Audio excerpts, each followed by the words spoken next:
Ustaz. Puji Tuhan, gimana kabarnya hari ini? Sehat ya? Sehat, puji Tuhan. Mungkin teman-teman kita Masih lapar prosesnya. oh iya, ada yang belum makan siang ini. Sama lah kita, saya belum makan siang. Iya, nanti kita lanjutkan.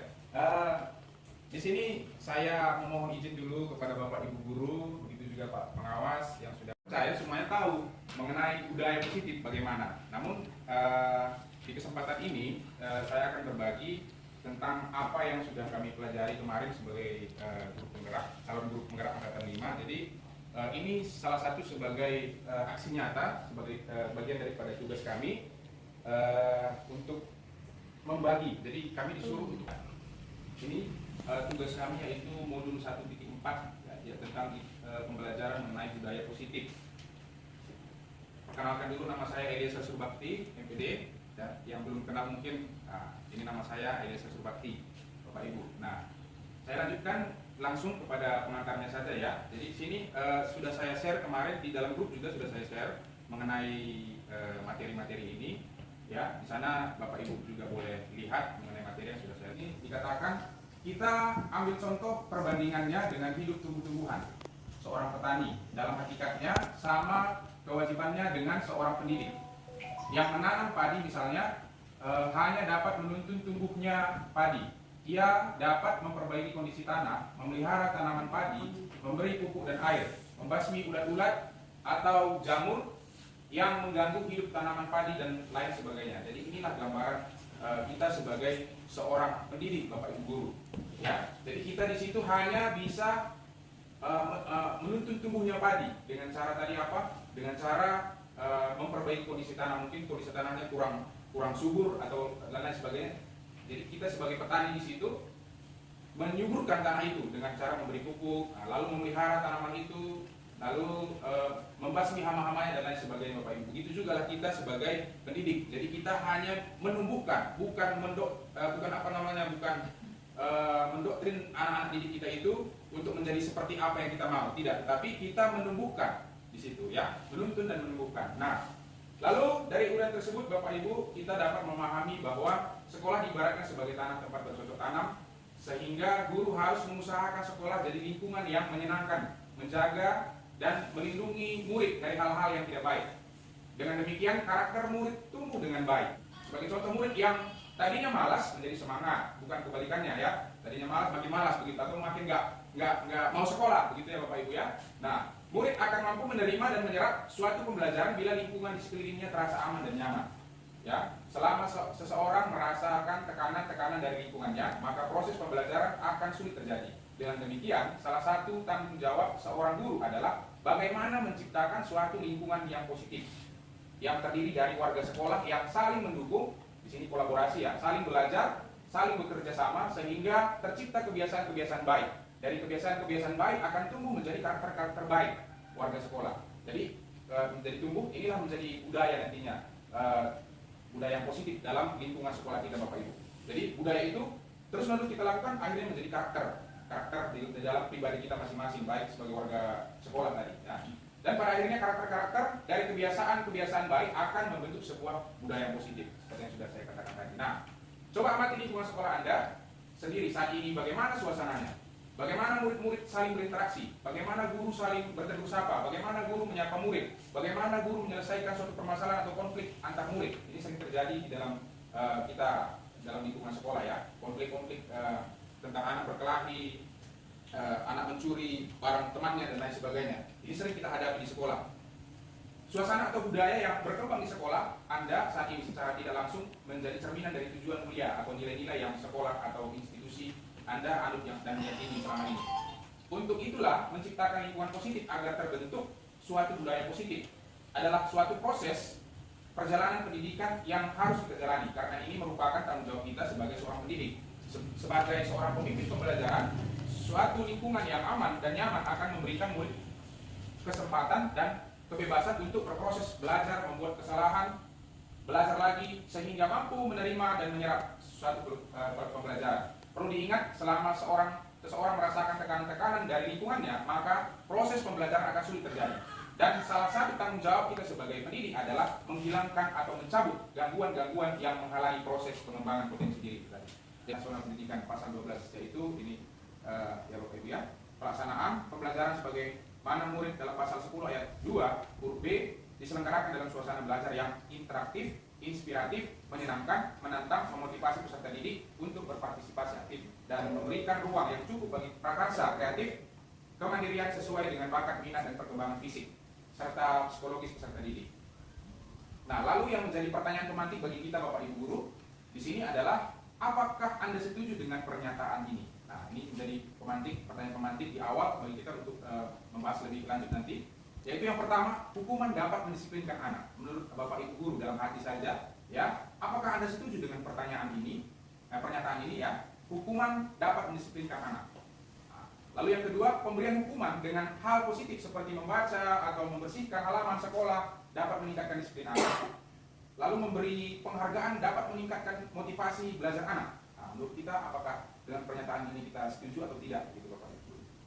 Nah, ini dia yang akan kita bahas, yaitu yang pertama di sini Bapak Ibu guru, disiplin positif dan nilai-nilai kebajikan universal. Jadi di sini ada Dr. William Glasser, ya, bukan Eliezer. Jadi di sini Dr. William Glasser berpendapat bahwa selanjutnya psikiater dan pendidik, ya, dalam kontrol teori yang kemudian hari berkembang dan dinamakan choice theory, meluruskan beberapa miskonsepsi tentang makna kontrol.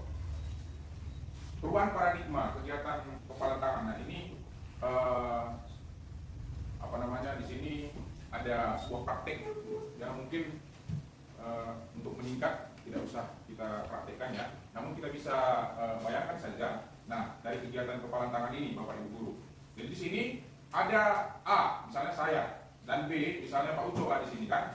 Nah, jadi di sini saya akan menuliskan hal-hal yang menurut saya paling berharga dalam kehidupan saya. Jadi ya. Nah, lalu saya kepala itu saya seberharga menurut saya dalam kepala tangan ini tadi bisa merayu saya untuk bisa membuka ini, memberikannya kepada begitu ya. Nah, jadi kalau di sini kita melihat sekeras apapun Pak Uco menghardik atau merayu atau menyuap atau mengancam sekalipun begitu ya, kalau memang itu adalah mampu saya tahan begitu ya, mampu saya kendalikan diri saya, maka yang di kepala saya ini tadi saya tidak akan kasih kepada Pak Uco. Tetapi kalau saya tergiur dengan suapannya tadi, tergiur dengan rayuannya, atau karena ketakutan oleh karena ancaman, maka itu pasti saya akan lepaskan. Jadi kalau kita melihat di sini Bapak Ibu guru, yang mengontrol diri kita ini adalah diri kita sendiri, bukan orang lain. Jadi bukan orang lain yang mengontrol diri kita, tetapi kita sendiri yang menguasai diri kita, Bapak Ibu guru. Nah, perubahan paradigma teori kontrol, ilusi kontrol ini, yang pertama itu ilusi guru mengontrol murid. Ini gambarnya tadi ya Bapak Ibu guru. Pada dasarnya kita tidak dapat memaksa murid untuk berbuat sesuatu jikalau murid tersebut memilih untuk tidak melakukannya. Walaupun tampaknya guru sedang mengontrol perilaku murid, hal demikian terjadi karena murid sedang mengizinkan dirinya dikontrol. Saat itu bentuk kontrol guru menjadi kebutuhan dasar yang dipilih murid tersebut.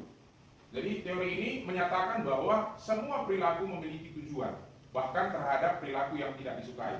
Ya. Lalu yang selanjutnya yaitu ilusi bahwa semua penguatan positif efektif dan bermanfaat. Jadi penguatan positif atau bujukan adalah bentuk-bentuk kontrol. Segala usaha untuk mempengaruhi murid agar mengulangi suatu perilaku tertentu adalah suatu usaha untuk mengontrol murid tersebut dalam jangka waktu tertentu.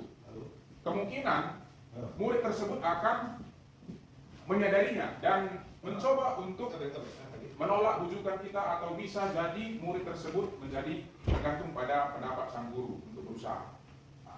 Lalu yang selanjutnya Bapak Ibu guru, ilusi bahwa kritik dan membuat orang merasa bersalah dapat menguatkan karakter. Nah, menggunakan kritik dan rasa bersalah untuk mengontrol murid menuju pada identitas gagal. Mereka belajar untuk merasa buruk tentang diri mereka. Mereka mengembangkan dialog diri yang negatif. Kadangkala sulit bagi guru untuk mengidentifikasi bahwa mereka sedang melakukan perilaku ini, karena seringkali guru cukup menggunakan suara halus untuk menyampaikan pesan negatif. Nah, lalu yang selanjutnya, ilusi bahwa orang dewasa memiliki hak untuk memaksa. Nah, banyak orang dewasa yang percaya bahwa mereka memiliki tanggung jawab untuk membuat murid-murid berbuat hal-hal tertentu. Ya, adapun apapun yang dilakukan dapat diterima selama ada sebuah kemajuan berdasarkan sebuah pengukuran kinerja. Pada saat itu pula, orang dewasa akan menyadari bahwa perilaku memaksa tidak akan efektif untuk jangka waktu panjang dan sebuah hubungan permusuhan akan terbentuk di sana. Apakah makna disiplin? Nah, kata disiplin di sini Bapak Ibu guru dari bahasa Latin disiplina yang artinya belajar. Jadi makna asal dari kata ini berkonotasi dengan disiplin diri dari murid-murid Socrates dan Plato. Ya, disiplin diri membuat orang menggali potensi yang menuju sebuah tujuan, apa yang dia hargai. Namun dalam budaya kita, makna kata disiplin telah berubah menjadi sesuatu yang dilakukan seseorang pada orang lain untuk mendapatkan kepatuhan. Jadi harus taat, gitu, harus patuh terhadap misalnya masuk ke kelas harus patuh, harus sesuai dengan waktunya, begitu ya Bapak Ibu. Jadi maknanya di sini sudah berubah. Nah, kecenderungan umum adalah menghubungkan kata disiplin dengan ketidaknyamanan. Jadi akhirnya kalau kita dikatakan harus disiplin, jadi rasa-rasa kita, perasaan kita menjadi nggak nyaman lagi, ya, tidak nyaman. Karena dalam bayangan kita kalau tidak disiplin maka ada hukuman, ada konsekuensi yang harus kita pertanggungjawabkan.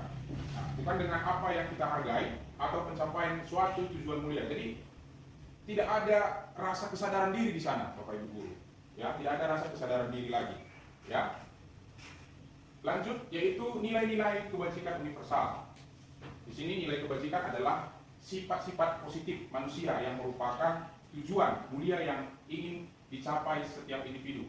Nilai-nilai tersebut bersifat universal, ya, secara menyeluruh dan lintas bahasa, suku bangsa, agama maupun latar belakang. Ya. Nah, lalu setiap perilaku perbuatan memiliki suatu tujuan. Ya, ini menurut William tadi, Dr. William. Dengan mengaitkan nilai-nilai kebajikan yang diyakini seseorang, maka motivasi intrinsiknya akan terbangun, sehingga menggerakkan motivasi dari dalam untuk dapat mencapai tujuan mulia yang diinginkan. Nilai-nilai kebajikan yang ingin dicapai oleh setiap anak Indonesia kita kenal dengan profil Pancasila. Jadi ada banyak nilai-nilai kebajikan. Kalau di dokumen yang sudah saya berikan di situ Bapak Ibu guru bisa baca. Di situ ada beberapa nilai-nilai kebajikan menurut ini. Tetapi yang kita anut di Indonesia yaitu profil pelajar Pancasila, yang di dalamnya yaitu beriman, bertakwa kepada Tuhan Yang Maha Esa dan berakhlak mulia, lalu mandiri, bernalar kritis, berkebinekaan global, bergotong royong dan kreatif. Dan itu yang kita anut sekarang ini, apalagi dalam kurikulum Merdeka ini, itulah yang menjadi tujuan kita. Bagaimana anak-anak itu, siswa-siswa itu boleh menjadi nilai-nilai kebajikan yang kita anut, yaitu profil pelajar Pancasila, Bapak Ibu guru. Lalu yang kedua, kita masuk ke materi yang kedua, yaitu teori motivasi, hukuman dan penghargaan serta restitusi, ya. Nah, teori 3 motivasi perilaku manusia. Bapak Ibu, di sini yang pertama untuk menghindari ketidaknyamanan tadi, ya. Jadi ini adalah motivasi eksternal, ya. Nah, apa yang akan terjadi apabila saya melakukannya? Ya, apabila saya tidak melakukannya, apa yang juga yang terjadi, kan begitu. Ini adalah teori eksternal. Jadi, lalu yang kedua, untuk mendapatkan imbalan dari orang lain. Ini motivasinya, ya, tujuannya tadi, motivasi manusia, ya, untuk mendapatkan imbalan dari orang lain, institusi atau institusi. Nah, apa yang akan saya dapatkan apabila saya melakukannya? Jadi, sering sekali kita kalau menginginkan mengerjakan sesuatu, misalnya disuruh kepala sekolah dan lalu yang ketiga, untuk menghargai diri sendiri, ya. Untuk menghargai diri sendiri, di sini ada kesadaran, ya. Saya akan menjadi orang yang seperti apa bila saya melakukannya. Jadi di sini memang terbangun motivasinya di dalam dirinya sendiri. Kalau saya belajar, saya akan menjadi apa nantinya? Begitu, ya. Tentunya kalau kita belajar, tentu kita akan menjadi paham tentang apa yang kita pelajari itu, ya. Dan itu bermanfaat sekali bagi kehidupan kita selanjutnya, Bapak Ibu guru. Nah, di sini termasuk motivasi internal dalam tujuan disiplin positif. Nah, inilah yang seharusnya yang ada di dalam diri kita dalam lingkungan budaya positif tadi, Bapak Ibu. Ada kesadaran diri untuk mau belajar, tanpa harus disuruh belajar, dia punya kesadaran diri, begitu, ya. Karena dia memiliki yang namanya motivasi yang positif tadi, Bapak Ibu guru. Nah, kita lanjut. Tujuan dari disiplin positif adalah menanamkan motivasi. Yang ketiga pada murid-murid kita, yaitu untuk menjadi orang yang mereka inginkan dan menghargai diri sendiri dengan nilai-nilai yang mereka percaya. Ketika murid-murid kita memiliki motivasi tersebut, mereka telah memiliki motivasi intrinsik yang berdampak jangka panjang. Motivasi yang tidak akan terpengaruh pada adanya hukuman dan atau hadiah. Jadi ini nggak berpengaruh, ya, karena dimulai daripada dirinya tadi, Bapak Ibu guru, ya, dimulai daripada dirinya, kesadaran dirinya, ingin mau belajar itu mulai dari dirinya. Jadi dia tujuannya nggak supaya mendapatkan hadiah, tidak, ya, atau takut karena dihukum tadi dikasih hukuman karena nggak belajar, tidak seperti itu, Bapak Ibu guru. Nah, mereka akan tetap berperilaku baik dan berlandaskan nilai-nilai kebajikan karena mereka ingin menjadi orang yang menjunjung tinggi nilai-nilai yang mereka hargai. Ya, jadi apa yang mereka yakini untuk mereka lakukan sesuai dengan nilai-nilai kebajikan yang mereka pahami dalam kehidupan mereka, maka mereka akan lakukannya itu. Ya, pertanyaannya sekarang adalah bagaimana cara kita sebagai guru untuk menanamkan disiplin positif. Yang positif ini kepada murid-murid kita. Jadi menurut Ki Hajar Dewantara, Bapak Ibu guru, merdeka itu artinya tidak hanya terlepas dari perintah, akan tetapi juga cakap buat memerintah diri sendiri. Nah, ini menurut Ki Hajar Dewantara, Bapak Ibu guru. Ya, jadi inilah yang dimaksud dengan merdeka. Ya, adanya kesadaran diri tadi, motivasi yang benar tadi di dalam dirinya, Bapak Ibu guru, sesuai dengan nilai-nilai kebajikan yang mereka pahami. Nah, begitu juga dengan kita sendiri. Lalu selanjutnya mengenai restitusi. Ya, dalam menjalankan peraturan ataupun keyakinan kelas. Jadi keyakinan kelas itu maksudnya Bapak Ibu guru, yang seharusnya terjadi bagaimana sebagai siswa di dalam kelas, bagaimana sebagai seorang guru di dalam kelas. Itulah keyakinan kelas. Misalnya contohnya Bapak Ibu guru, kalau kita terlambat masuk misalnya, ya, sama-sama kita meyakini itu bahwasanya itu adalah hal yang tidak baik, misalnya seperti itu, Bapak Ibu guru di dalam kelas. Nah, sebagai guru juga sebagai contoh. Kalau kita tidak memberikan contoh yang benar di hadapan murid-murid kita, tentunya kita di situ nggak menjadi pedoman lagi bagi murid-murid kita. Ya, nah, dalam menjalankan peraturan keyakinan kelas sekolah, bila mana ada suatu pelanggaran, tentunya sesuatu harus terjadi. Untuk itu, kita perlu meninjau ulang tindakan penekanan peraturan atau keyakinan kelas sekolah kita selama ini.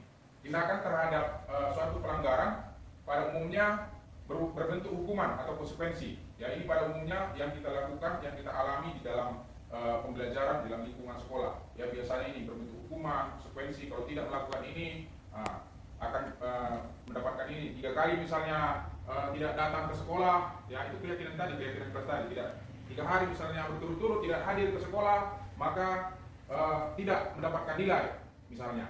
Ya, jadi itu adalah konsekuensi dari tindakan yang kita lakukan. Yang kita lakukan yang tidak sesuai menurut keyakinan kelas kita, Bapak Ibu. Nah, dalam modul ini akan diperkenalkan program disiplin positif yang dinamakan restitusi. Jadi yang selama ini yang kita lakukan hukuman, ya, atau konsekuensi. Jadi kalau setelah saya pelajari, Bapak Ibu, saya pun sering merenungkan posisi mana saya, ya, sebagai guru. Apakah saya sering menghukum atau sering sebagai memberikan konsekuensi terhadap murid-murid saya? Ternyata yang kedua ini tidak baik sebenarnya, Bapak Ibu, tidak baik. Tetapi yang baik apa? Di sini diperkenalkan yang namanya restitusi. Ya, apa itu restitusi, Bapak Ibu guru? Restitusi itu adalah proses menciptakan kondisi bagi murid untuk memperbaiki kesalahan mereka. Ya, sehingga mereka bisa kembali pada kelompok mereka dengan karakter yang lebih kuat. Jadi restitusi juga merupakan proses kolaboratif yang mengajarkan murid untuk mencari solusi untuk masalah mereka dan membantu murid berpikir tentang orang seperti apa yang mereka ingin menjadi atau tujuan mulia dan bagaimana mereka harus memperlakukan orang lain. Ya, jadi ini nilai-nilai kesadaran daripada nilai-nilai yang dia anut tadi, nilai-nilai kebajikan yang dia miliki tadi. Jadi dia sendiri yang menemukan solusinya. Kalau tadinya misalnya anak-anak itu misalnya bertengkar, ya kita nggak perlu memarahi mereka, tidak. Ya, kita tanyakan apa proses restitusi di sini. Kita tanyakan apa? Kenapa kamu berkelahi? Ada apa? Masalah apa? Kenapa kamu kamu lakukan seperti itu? Apakah menurut kamu itu baik, sesuai dengan keyakinan kita? Bertengkar di dalam kelas misalnya, apakah itu sesuai dengan keyakinan kelas kita atau bagaimana? Lalu dia pasti menjawab itu Bapak Ibu Guru, tidak Pak, tidak Bu. Ya. Nah, lalu setelah itu apa yang harus kamu lakukan? Kalau kamu tahu itu tidak baik, tentu dia sendiri yang berpikir solusinya.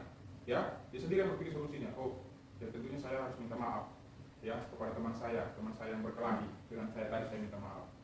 Lalu untuk selanjutnya, untuk di kemudian hari apa yang kamu akan lakukan? Itu proses restitusi yang kita lakukan kepada anak didik. Tentunya dia pasti akan berkata saya tidak akan mengulanginya lagi.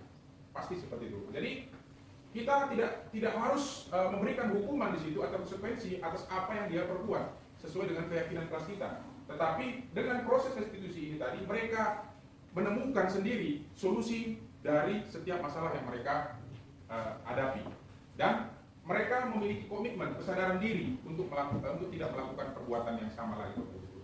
Ya. Lalu selanjutnya 9 ciri restitusi.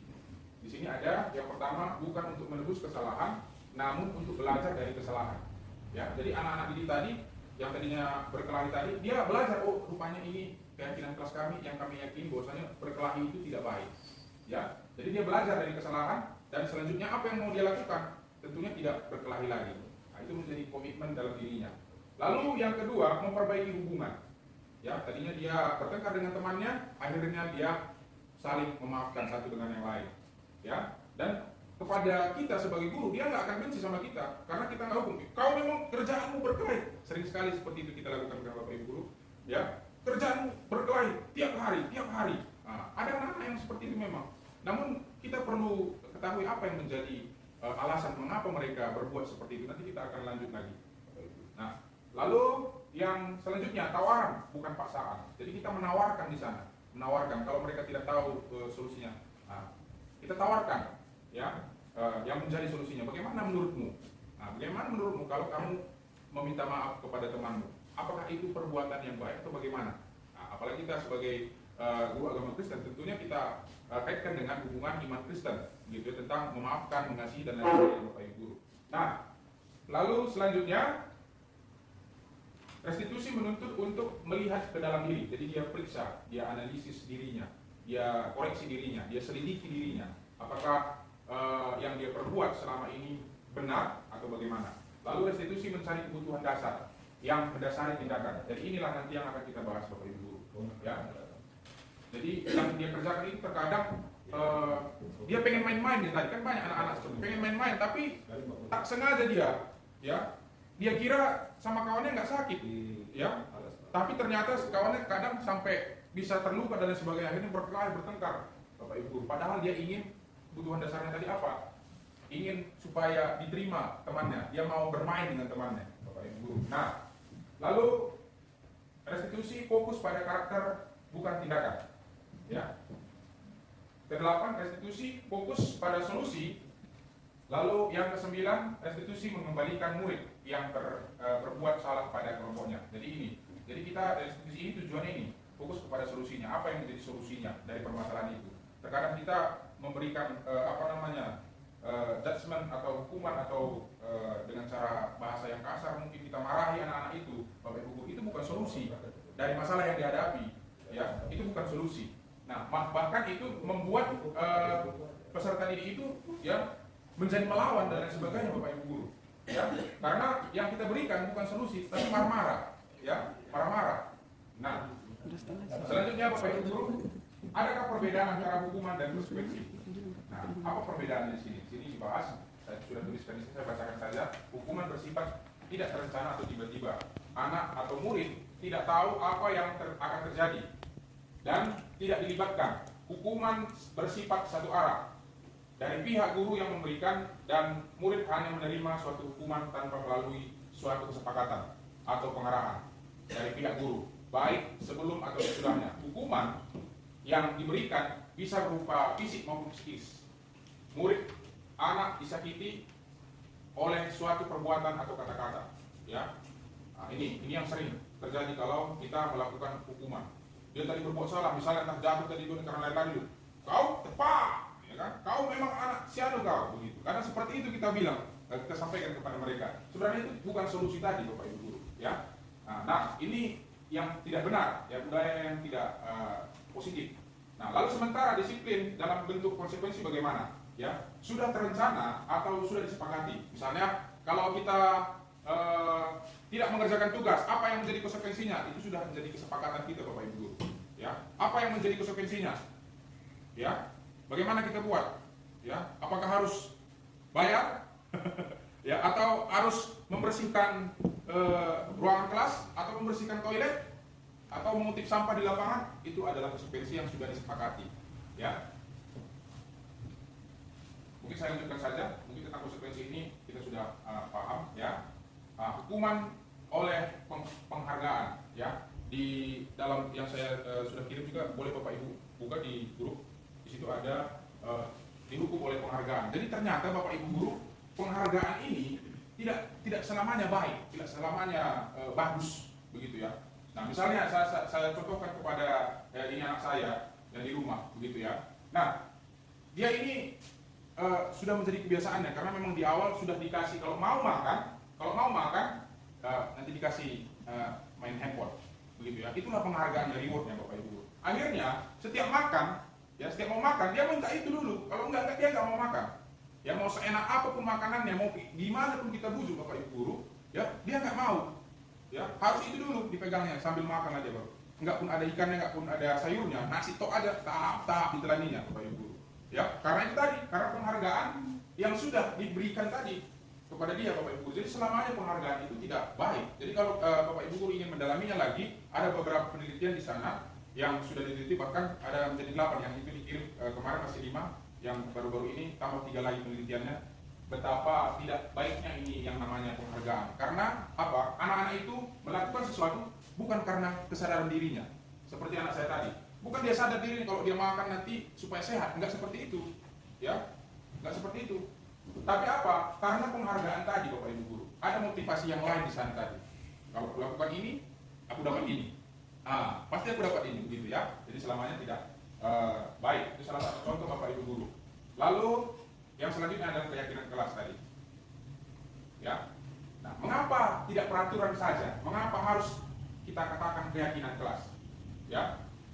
Mengapa kita memiliki peraturan harus menggunakan helm bila mengendarai kendaraan roda 2? Mengapa kita memiliki peraturan 3M, menggunakan masker, mencuci tangan, dan menjaga jarak 1,5 meter? Ya. Lalu mengapa kita memiliki peraturan harus datang tepat waktu pada saat mengikuti pelatihan misalnya, ya, atau masuk dalam kelas dan lain sebagainya, ya? Terkadang sering sekali kita dengar peraturan itu untuk dilanggar.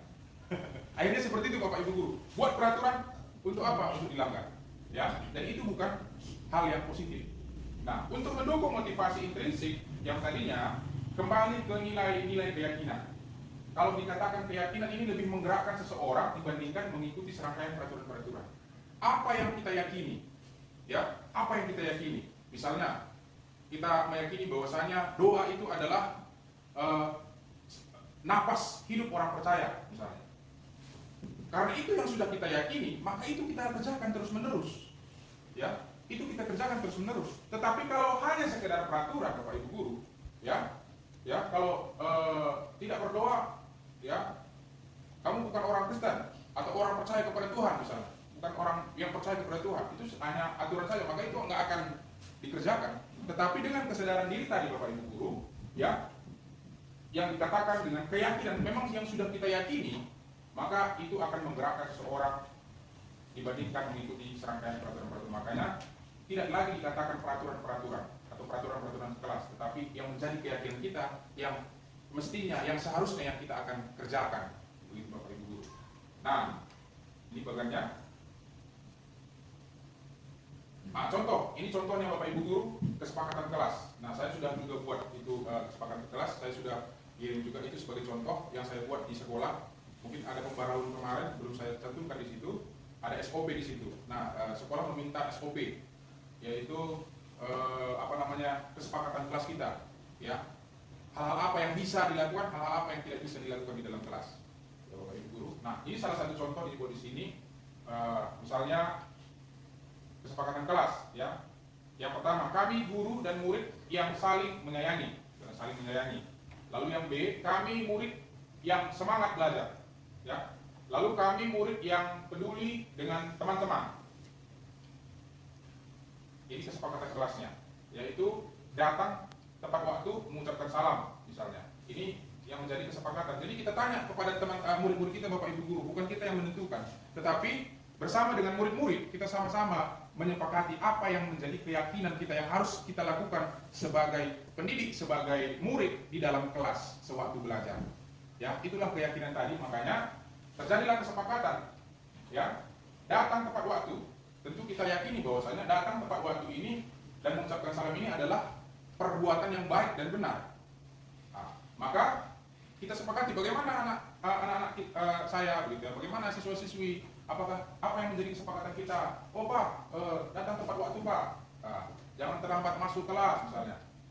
Kita tentukan, sepakat kita buatkan. Lalu yang kedua, menjaga kebersihan kelas misalnya, ini dalam lingkup sekolah ya, kelas, ya menjaga kebersihan kelas.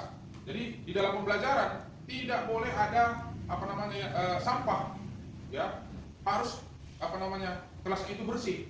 Begitu. Kenapa? Karena sudah diyakini bahwasanya kebersihan itu adalah hal yang baik. Ya. Lalu selanjutnya berdoa sebelum dan sesudah kegiatan, aktif dalam pembelajaran dan lain sebagainya, Bapak Ibu guru. Jadi ini yang menjadi SOP di dalam kelas kita. Ya. Selanjutnya, ini perbedaan peraturan dan keyakinan kelas. Jadi perbedaannya di sini, Bapak Ibu guru. Kalau peraturan kelas dia selalu kembalikan buku ke tempatnya. Tetapi keyakinan kelas itu menjadi sebuah tanggung jawab. Ya, mengembalikan buku kepada tempatnya itu menjadi sebuah tanggung jawab. Lalu yang kedua, dilarang mengganggu orang lain. Ya, ini peraturan. Tetapi kalau keyakinan kelas menghormati orang lain. Ya, kita menghormati orang lain. Tentunya kalau kita yakini bahwasanya menghormati orang lain, maka kita nggak akan mau mengganggu orang lain. Siswa itu nggak akan mau mengganggu temannya. Ya. Lalu selanjutnya hadir di sekolah 15 menit sebelum pembelajaran dimulai. Nah, ini menghormati orang lain juga masuk di sini dengan komitmen. Ya. Dilarang melakukan kekerasan. Di sini ada keselamatan, menghormati orang lain dalam keyakinan kelas. Nah, dilarang menggunakan narkoba. Ini mengenai kesehatan. Ya, jadi yang dia yakini, yang kita yakini bahwasanya kalau kita pakai ini, maka terganggulah kesehatan kita. Ya, inilah perbedaannya Bapak Ibu guru. Nanti boleh juga Ibu Bapak guru lihat, baca-baca di rumah kembali. Ya, lalu selanjutnya ini tindakan guru, ya, hukuman atau konsekuensi. Nah, misalnya ini contoh Bapak Ibu guru, mencatat ya 100 kali di dalam buku, ya, buku kalimat. Dengan kalimat saya tidak akan terlambat lagi karena terlambat ke sekolah. Ya, ini alasannya karena terlambat ke sekolah, maka harus dicatat anak-anak. Apakah pernah kita lakukan ini? Ya, saya tidak akan terlambat lagi. Nah, ini adalah hukuman yang termasuk daripada hukuman. Nah, lari mengelilingi lapangan basket 2 kali. Nah, ini termasuk hukuman juga. Lalu murid diminta untuk push up kau 15 kali. Nah, ini termasuk hukuman. Menggantikan kertas tugas teman yang telah dicoret-coret, ini termasuk konsekuensi, ya, karena disuruh menggantikan. Ya. Membersihkan tumpahan air di meja, ini termasuk konsekuensi. Murid disuruh untuk mengenakan sepatu seharian di sekolah karena tidak mengenakan sepatu hitam. Ya. Nah, ini hukuman dan lain sebagainya Bapak Ibu guru. Nah, ini perbedaan hukuman dengan konsekuensi ada di sini. Ya. Sesuatu yang menyakitkan harus terjadi. Kalau konsekuensi sesuatu yang harus terjadi karena sudah disepakati tadi. Ya. Dan selanjutnya Bapak Ibu guru, nampaknya sudah. Iya. Oke, sebentar lagi Bapak Ibu guru ya, saya mohon waktunya sebentar. Nah, lalu identitas gagal hukuman, ini identitas sukses disiplin, konsekuensi dan institusi, ini perbedaannya Bapak Ibu guru. Ya, kalau tadi salah satu contoh, sesuatu yang menyakitkan harus terjadi. Kalau konsekuensi tadi sesuatu harus terjadi. Tetapi kalau restitusi merupakan pilihan. Ya, di sini ada pilihan. Nah, dan lain sebagainya Bapak Ibu guru boleh lihat lagi nanti di rumah juga boleh dibalik. Memiliki tujuan dibalik perilaku mereka. Jadi dia berkelahi tadi ada tujuannya, makanya kita harus cari tahu dulu Bapak Ibu guru sebelum kita langsung memberikan hukuman, memberikan konsekuensi kepada siswa-siswa kita. Ya, tentunya ada di balik perilaku itu. Misalnya orang yang mencuri, nggak selamanya dia berniat untuk mencuri. Kenapa? Ada tujuannya dia mencuri itu. Kadang mungkin seperti kita katakan tadi, kebutuhan perutnya, ya, kebutuhan perutnya. Maka apa yang terjadi kalau di dalam masyarakat yang mencuri itu digebuki? Bukan ditanya, kenapa kau mencuri? Enggak. malah digebuki Bapak Ibu guru. Ya, itu adalah hukuman tadi, hukuman ataupun konsekuensi tadi. Ya, nah, tetapi dalam restitusi tadi, tentunya kita tanya, kenapa kau mencuri? Ada kemarin itu pernah dalam berita Bapak Ibu guru, ini suami istri dia mencuri di minimarket. Ya, dia mencuri susu formula kedapatan. Ya, karena memang anaknya memang butuh sekali susu formula dan dia nggak punya uang. Karena pada waktu itu Bapak Ibu guru dia sudah di PHK. Ya, zaman COVID ini kemarin lah, yang masuk beritanya di PHK. Ya, suaminya dia nggak bisa minjam karena mereka itu bukan dari kampungnya dia tinggal, tetapi di apa istilahnya merantau lah, tempat daerah lain gitu. Namun ketika ditanya kenapa kamu buat itu, anak saya memang anaknya lagi ada yang digendong bayi Bapak Ibu guru, kan menjadikan sekali. Coba tadi kalau masyarakat langsung ini Pak, gimana anaknya tadi? Ya, kita nggak tanya dulu kenapa dia mencuri. Nah, inilah proses restitusi tadi Bapak Ibu guru. Kenapa dia mencuri? Apa alasannya? Karena tadi ada kebutuhan dasarnya, kebutuhan dasar manusia. Di sini kita akan lihat Bapak Ibu guru. Kita lanjutkan. Nah, ini ada kebutuhan dasar. Yang pertama, kebutuhan dasar manusia itu adalah kasih sayang dan rasa diterima. Ya. Nah, anak-anak itu di rumah mungkin kurang kasih sayang, maka di sekolah berulang. Terkadang karena kita Bapak Ibu guru mungkin banyak kerja atau apapun itu, ya, akhirnya apa yang terjadi? Ya kita marah aja, kau berkelahi di kerjamu, begini begitu dan sebagainya. Kita tanya, kenapa aku? Ada apa? Bagaimana di rumah? Ya, begitu. Lalu selanjutnya penguasaan, ya, lalu kebebasan, kesenangan, bertahan hidup. Inilah kebutuhan dasar manusia. Maka tentunya dalam setiap perilaku jangan langsung kita hukum atau kita berikan konsekuensi, tetapi kita harus melakukan restitusi sehingga kita tahu dan orang yang melakukan perilaku yang tidak benar tadi bisa mencari solusi dalam dirinya sendiri. Ini dunia berkualitas adalah tempat khusus dalam pikiran Anda, tempat Anda menyimpan gambaran presentasi dari semua yang Anda inginkan. Bisa berisi orang-orang, hal-hal apa saja yang terbaik dalam hidup Anda dan membuat Anda merasa bahagia dan terpenuhi kebutuhan dasarnya. Ini menurut pilihan tadi Bapak Ibu ya. Saya lanjut saja. Yang kelima ini penting sekali Bapak Ibu guru, posisi kontrol. Nah, ada 5 posisi kontrol di sini Bapak Ibu guru. Posisi kontrol sebagai penghukum, sebagai pembuat orang merasa bersalah, teman, pemantau, dan manajer. Ya, di dalam penghukum ini, Bapak Ibu guru, di sini guru akan berbuat menghardik, ya, menunjukkan menunjuk-nunjuk, ya, menyakiti, menyindir.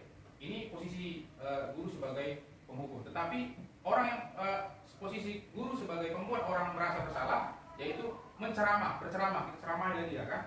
Nah, dan mengatakan seharusnya, ya, jadi ibu kecewa perbuatan, seharusnya kamu berbuat seperti ini, ya, kita ceramah aja, begini, nggak tahu kau begini, dia nggak perlu begini sebenarnya ceramah ini Bapak Ibu guru ya. Jadi posisi kita terkadang di sini membuat orang merasa bersalah. Lalu teman, ya, membuat alasan-alasan untuk muridnya, ya. Nah, apa alasanmu, ya, kenapa kamu lakukan seperti itu? Lalu, ayolah lakukan demi ibu ini ya, lakukan demi ibu, lakukan untuk saya, ya.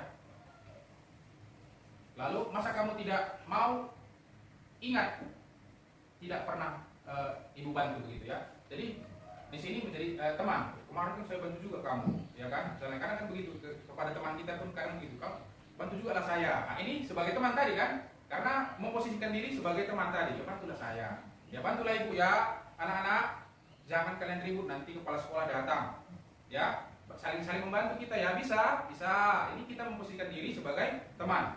Lalu memantau, ya, menghitung dan mengukur, ya, apa peraturannya, ya, menyesuaikan diri bila diawasi, ya, ini tadi menyesuaikan diri bila diawasi. Lalu murid meletakkan guru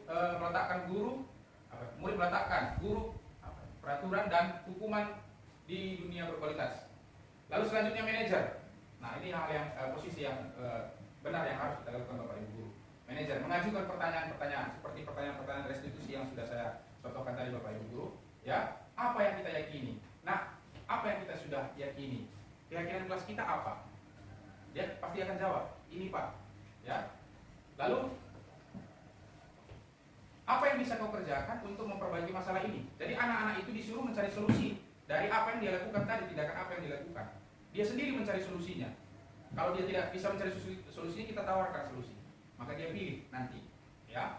Lalu menguatkan pribadinya. Jadi kita menguatkan pribadinya. Jadi kita di sini posisi manajer ini sangat baik sekali.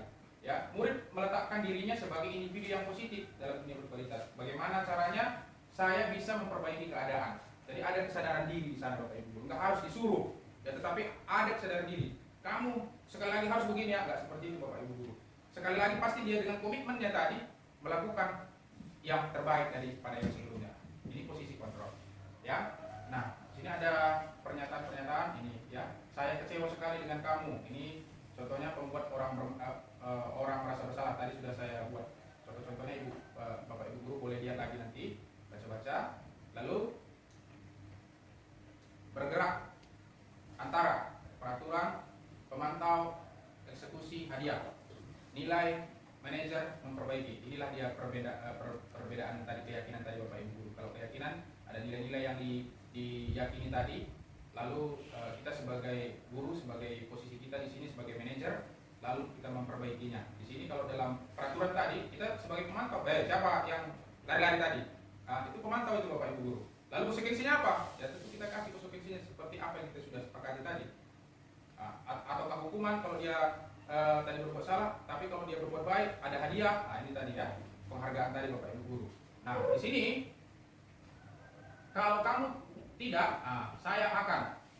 Kalau di sini apa yang kamu yakini? Bagaimana memperbaiki masalah ini? Jadi kita tanya siswanya. Tidak, kita sebagai posisi manajer di sini Bapak Ibu guru. Oke, lanjut yang keenam, yang terakhir Bapak Ibu. Yang keenam adalah segitiga restitusi, ya.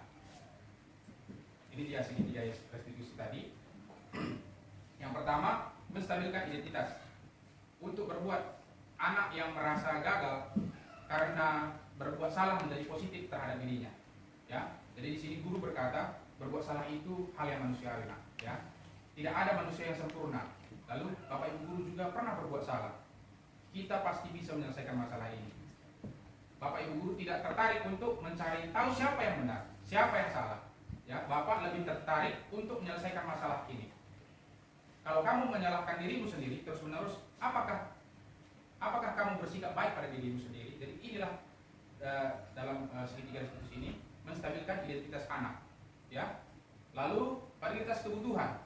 Di sini membantu siswa mengenali basic need atau kebutuhan yang ingin dipenuhi ketika melakukan kesalahan itu. Pada dasarnya setiap tindakan manusia tujuannya adalah memenuhi basic needs. Apakah itu power, kekuatan, freedom tadi, kebebasan, kemerdekaan, ya, love dan belonging, ya, rasa ingin disayangi tadi, diterima, fun atau survival, ya. Nah, guru berkata, kamu bisa saja kan melakukan hal yang lebih buruk, tapi kamu tidak melakukannya kan? Kamu pasti punya alasan mengapa melakukannya. Ya, apa yang penting bagi kamu? Kamu boleh tetap berusaha menjaga sikap itu, tapi tambahkan sikap yang lain, yang baru, ya, sikap yang baru ya. Maukah kamu belajar cara lain untuk mendapatkan yang kamu butuhkan tanpa harus memukul? Nah, lalu selanjutnya, apakah kamu bisa melakukan dengan lebih baik besok lagi? Nah, inilah proses validasi kebutuhan tadi dalam restitusi tadi Bapak Ibu guru. Nah, lalu yang selanjutnya menanyakan keyakinan. Nah, guru berkata, apa nilai-nilai yang kita percayai di kelas sekolah atau sekolah kita? Nilai universal apa yang telah kita sepakati bersama? Ya, kelas yang ideal itu seperti apa sih? Kamu ingin jadi anak seperti apa? Apa yang kamu rasakan ketika kamu melakukan itu? Kamu menjadi orang yang seperti apa? Jadi ini proses segitiga restitusi tadi Bapak Ibu guru ya. Nah, ini intervensi 30 detik ya. Itu terkadang memberikan intervensi ya, ini pun kurang baik Bapak Ibu guru ya. Lalu ini yang menjadi refleksi kita, hal baru apa yang mengubah paradigma kita selama ini ya, yang saya dapatkan melalui materi ini. Lalu perasaan apa yang muncul setelah mengikuti sesi ini, khususnya mengenai makna disiplin, motivasi intrinsik. Peran Among seperti apakah yang saya telah lakukan selama mengikuti modul ini ya. Saya akan menjadi Among yang seperti apakah setelah mengikuti modul ini. Setelah kita belajar budaya positif ini tadi, inilah menjadi refleksi kita masing-masing dalam diri kita Bapak Ibu guru yang perlu kita pertanyakan. Nanti Bapak Ibu guru kalau belum jelas nanti di sini karena waktu kita pun sangat terbatas ya, maka Bapak Ibu guru boleh baca-baca lagi karena ini penting juga untuk kita praktekkan di dalam lingkungan sekolah kita sebagai budaya positif tadi Bapak Ibu. Terima kasih, Tuhan memberkati. Inilah yang materi yang saya sharekan Bapak Ibu guru. Saya mohon maaf bila ada kata yang salah dan saya mengucapkan terima kasih sudah berpartisipasi dalam modul budaya positif ini tadi Bapak Ibu guru, dan harapannya kita semuanya boleh melakukannya di dalam sekolah kita masing-masing tentunya. Terima kasih, Tuhan memberkati Bapak Ibu guru. Tepuk tangan dulu. Ya. Apalagi di kelas rendah. Seperti salah satunya tadi kerjasama antara guru dan anak didik, yaitu kesepakatan. Kesepakatan itu tidak akan bisa terbentuk ketika kita berhadapan sama anak didik kelas rendah. Nah, ini cocoknya sebenarnya yang saya katakan ini di tingkat lanjutan ini. Makanya kita coba lihat sekarang ini, coba diapakan ini modulnya ini. Ya, kalau budaya positif ini saya setuju budaya positif. Kenapa saya suka budaya positif? Itu adalah sebagai tugas kita, ya, yang tertulis di dalam Kolose 3 ayat 3. Apapun yang kau perbuat, perbuatlah untuk Tuhan dan bukan untuk manusia. Kita adalah orang-orang yang dipilih oleh Tuhan, dan tugas kita ini yang harus kita beritakan firman Tuhan, apa yang tertulis di dalam Matius 24 ayat 19-20. Tugas kita. Jadi tujuan daripada guru kita sebagai guru, pertama sekali guru tingkat dasar, tujuan kita apa? Sebagai guru agama, tujuan kita itu memotivasi anak di dalam membentuk karakter, di dalam memahami firman Tuhan, apa yang tentang keberadaan Tuhan. Itu dia. Itu dia. Bagaimana untuk memotivasi? Apakah bisa kita motivasi dengan diri? Tidak. Harus ada disiplin, kata disiplin tadi. Di dalam kata disiplin itu ada disiplin, pasti ada kesepakatan yang kita bentuk, itulah peraturan-peraturan. Itu dia. Kenapa saya katakan inilah kalau saya setuju juga masalah kesepakatan tadi, karena agak sulit diterapkan ya kalau untuk di tingkat dasar. Ya. Tapi bagi saya pribadi, karena saya sudah menerapkan itu semenjak pertama masuk Juli kemarin, ada kesepakatan kami buat dari kelas 1 sampai kelas 6 itu. Jadi kesepakatan itu hanya yang nggak yang sering dihindari dilanggar oleh kelas 6. Kalau kelas 1 sampai 5, coba saya potong sebentar. Bagaimana cara Anda untuk mengajak anak kelas 1 untuk membuat satu kesepakatan? Oke, nah, misalnya dalam hal masuk mereka nggak ada yang terlambat, dan dalam hal mengerjakan tugas mereka tidak ada yang tidak mengerjakan, karena kalau ada nanti konsekuensinya sendiri dan dia jadi malu sama teman-temannya ini yang mengerjakan gitu, kalau dia sendiri yang enggak. Jadi, dan yang kedua masalah ketertiban di dalam kelas. Nah, barang siapa yang tidak tertib di kelas, kesepakatan saya begini, harap dia keluar. Sudah? Ya. Jadi kalau masalah kesepakatan itu kan ada dialog misalnya. Apakah anak kelas 1 dapat diajak dialog? Bisa, tapi mereka setuju Pak. Itu kan Di kelas Anda ya tingkat IQ-nya luar biasa. Bagaimana tingkat kelas Anda, Bapak? Itu dari memang sangat apa ya? Saya juga mengalami, sedangkan kalau kita tanya aja anak itu diam, gitu ya. Ini pengalaman saya kelas berapapun itu, kadang-kadang kalau dia pun salah aja atau benar aja kita suruh aja ke depan udah takut. Oke, pas seperti saya katakan. Jadi begini sebenarnya, pemaparan dalam bahasa kesepakatan ini sebenarnya siapa yang bisa diajak untuk bersepakat, yang bisa mengolah bahasa dan mengerti arti artikulasi. Kenapa saya tahun 2006 saya katakan saya protes kurikulum 2006? Dikatakan di sana ketika saya sosialisasi 3 hari, anak tidak perlu banyak dibebankan dengan tugas-tugas. Itu kan? Saya katakan langsung. Setahu saya Pak, semakin banyak anak membaca, semakin banyak dia ketahui. Semakin banyak anak itu latihan, semakin banyak dia untuk terrefleksi, untuk lebih disiplin, ya kan? Kan itu ya kan? Jadi dikatakan saat itu bermain. Baik, kalau kita lakukan itu. Kalau pendidikan agama yang dibutuhkan di sini adalah pembangunan karakter kepribadian anak, ini yang perlu. Bagaimana dia supaya terpimpin, karakter di dalam berbicara, karakter di dalam membuat satu tindakan baik di langkahnya. Saya minta izin dulu nanti Bapak Ibu, Tadi kan saya videokan, jadi nanti saya tampilkan di YouTube boleh kan? izin untuk ditampilkan di YouTube supaya bisa dikirim ke apa namanya tugas kami, tugas ya aksi nyata kami. Kan kami. Ya, kan nggak apa-apa kan? Iya, Tidak kemasukan juga apa yang dibicara tadi. Hah? Kemasukan juga. Nanti ada hal-hal yang nggak penting nanti ya. Yang penting aja kemasukan Yang tadi. penting aja Pak.